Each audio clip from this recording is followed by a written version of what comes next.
কয়েক মাস আগে এর রূপ দেখে আমি এতটাই পাগল হয়ে গেছিলাম। পরে কিনা আইনা ছাদে লাগাইছে, কিন্তু এখন আর এর এই রূপ আর নাই, একদম মরে এমন অবস্থা হয়েছে। ফুল তো ধরেই না, গাছের অবস্থাও কেমন জানি নাজেহাল। তারপরে যে ওইটার সাথে যে আরেকটা মালতা গাছ লাগাইছিলাম, তো সেটা অবশ্য এখন টাটকা। এই যে দেখেন, এটা হচ্ছে এটার বর্তমান অবস্থা মালতা গাছে। তো মালতা গাছে অনেকগুলাই মালতা ধরা ছিল, মানে ফুলও ছিল, ধরাও ছিল। সেগুলো আস্তে আস্তে বড় হতে হতে মানে ফার্স্টটা 15টার মতো ছিল, তারপরে 12টা, তারপরে 10টা, এরকম করতে করতে লাস্টে একটা ঠিক আছে, তবে সতেজ।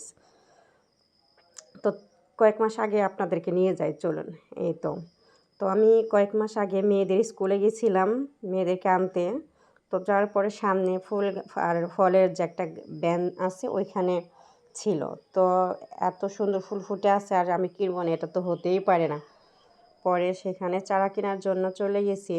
তো ওইখানে একটা মালতা গাছ ছিল, সেই মালতা গাছটাই তো আমি নিয়ে নিছি। ওনারা আমি জিজ্ঞাসা করছি যে ভাইজান, এটাকে সারা বছর ধরে কিনা, কেমন হবে? পরে বলছে তো ভালোই।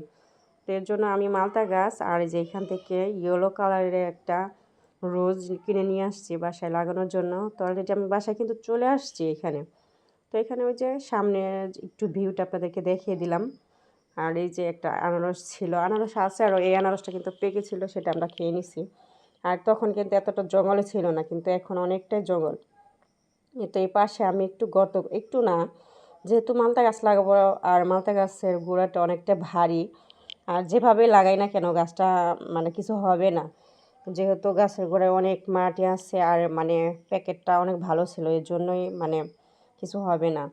এর জন্য আমি বেশ খানিকটাই গর্ত করে নিছি, মানে অনেকটা গর্ত করে নিছি। এরপরে এই তো মালতা গাছটা আমি উপরে নিয়ে নিছি, আর গাছটা কিন্তু অনেকটা সতেজ ছিল, মানে মজবুত দেখে আমি গাছটা নিছি। গাছের সাইজটা অনেক সুন্দর ছিল নিচে থেকে, মানে একটু বেশি ঝোপালোও না, আবার হালকা পাতলাও না, মানে সাইজটা অনেকটা সুন্দর ছিল, এই জন্য নিছি। তো আমার মোটামুটি কিন্তু এদিকে গর্ত করা শেষ, আর এখন আমি গাছটা পুঁতে দিব। এই তো, আর পোঁতার আগে কিন্তু আমি যে গর্তটা করছি, এই গর্তের মধ্যে কিছুটা আমি জৈব সার দিয়ে দিছি। হ্যাঁ, নিচে অনেকটা, মানে অনেকটা বলতে যাই হোক পরিমাণ মতোই জৈব সার দিয়ে দিছি। এরপরে এই যে গাছটা আমি উপরে নিচে পলিথিন করে নিয়ে আসলাম, সে পলিথিনটা প্রথমে খুলে ওরা যে প্যাকেট করছিল, মানে যে প্লাস্টিকের বস্তার মধ্যে একদম ফালাইছিল, সেই বস্তাটা ভালো করে ছাড়িয়ে নিচ্ছি। এটা সহ তো আসলে লাগানো যাবে না। দেখেন গাছটার নিচটা কিন্তু একবারে মজবুত, মানে আমি যেভাবে লাগাই না কেন এটা কিছু হবে না, অনেক সুন্দর করে হবে। এর জন্য আরও আনছিলাম। তো যাই হোক, আমি গাছটা পুঁতে দিচ্ছি এখানে, আর উপরে যে মাটিগুলো ছিল সে মাটিগুলো কিন্তু এটার মধ্যে দিয়ে দিচ্ছি সুন্দর করে।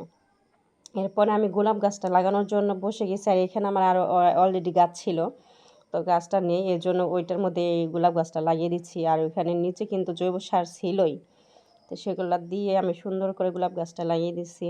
আর এই গোলাপের মানে ছাদটা যেন কেমন অন্যরকম সুন্দর লাগতেছে, দেখছেন তো গোলাপের কালারটা। কিন্তু আসলে দুঃখের বিষয়, এখন আর ওইরকম গোলাপ ধরে না একদম, মানে গাছটাই কেমন জানি হয়ে গেছে। অনেক আশা নিয়ে গাছটা লাগিয়েছিলাম, কিন্তু সেই রকম গাছটা নেই। তবে আমি এই প্রথম ইয়েলো কালারের রোজ দেখছি, এর আগে কখনো কিন্তু ইয়েলো কালারের রোজ দেখি নাই। গাছটা দেখে আমার কাছে অনেকটাই ভালো লাগছিলো। তো আজকে ভিডিওটা এ পর্যন্ত, সবাই ভালো থাকবেন, আল্লাহ হাফিজ।